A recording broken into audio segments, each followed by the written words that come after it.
تو برے خیال کا ذہن میں آنا یہ برا نہیں، اس کا ذہن میں جمانا اور اس سے لطف اندوز ہونا شریعت کی نظر میں یہ برا ہے۔ تو بس اس پر انسان محنت کرے کہ میں نے اپنی سوچ کو پاک کرنا ہے۔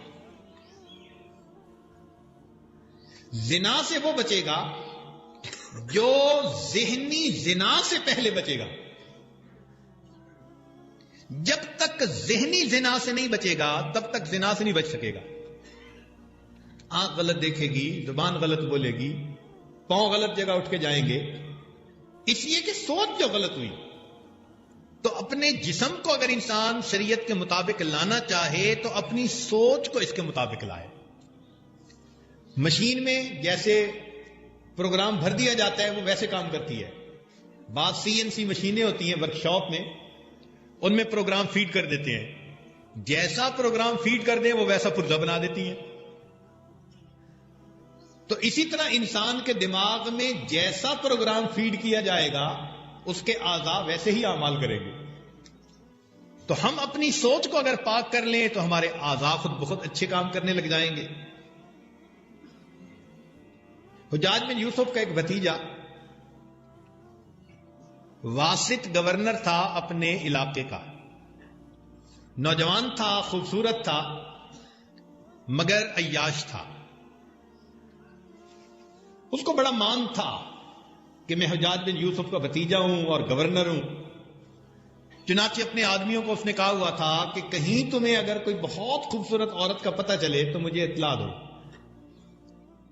تو وہ ہیلے بہانے سے کسی نہ کسی طرح اس کے ساتھ برائی کا مرتکب ہوتا تھا۔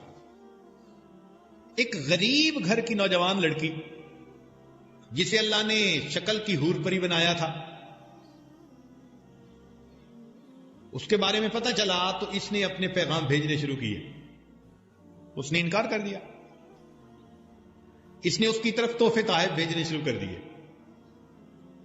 اب دو فتنے ہوتے ہیں، ایک جمال کا فتنہ اور دوسرا مال کا فتنہ۔ مرد لوگ جمال کے فتنے میں زیادہ پھنستے ہیں اور عورتیں مال کے فتنے میں زیادہ پھنستی ہیں۔ اس کے پاس دونوں فتنے تھے۔ ایک عرصہ تک وہ اسے خفیہ طور پر پیغام بھی پہنچاتا رہا۔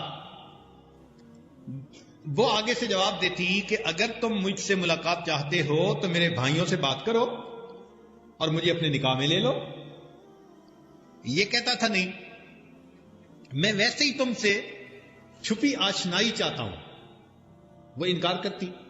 اب سوچئے یہ کتنا بڑا مجاہدہ ہے اس بچی کے لیے کہ وقت کا گورنر ہے، خوبصورت ہے، مال کی محتاط ہے، پانی کی طرح وہ مال بہا رہا ہے، مگر یہ بچی اپنی جگہ عزم کا پہاڑ، انکار کر دیا۔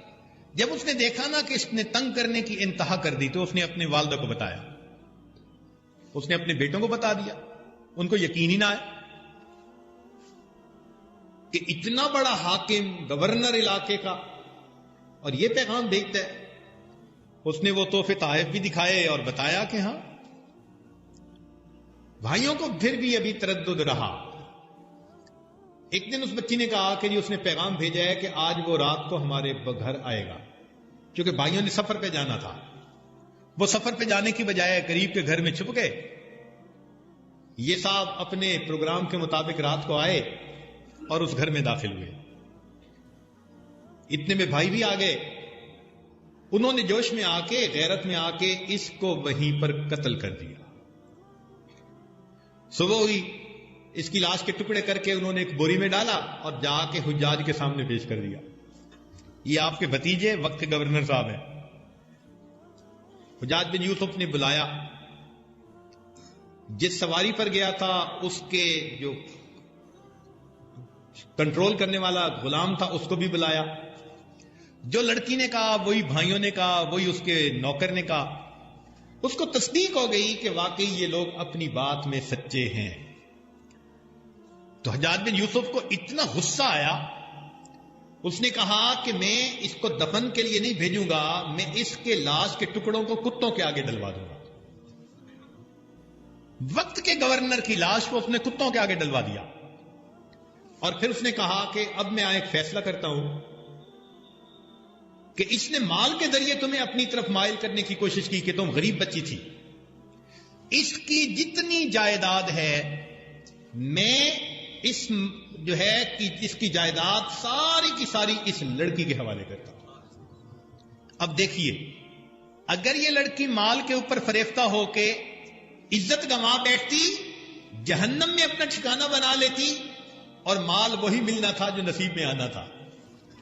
اب اگر یہ پکی رہی تو اللہ نے عزت بھی رکھ لی، اور جو مال آنا تھا نصیب میں وہ بھی قدموں میں ڈال دیا حلال طریقے سے۔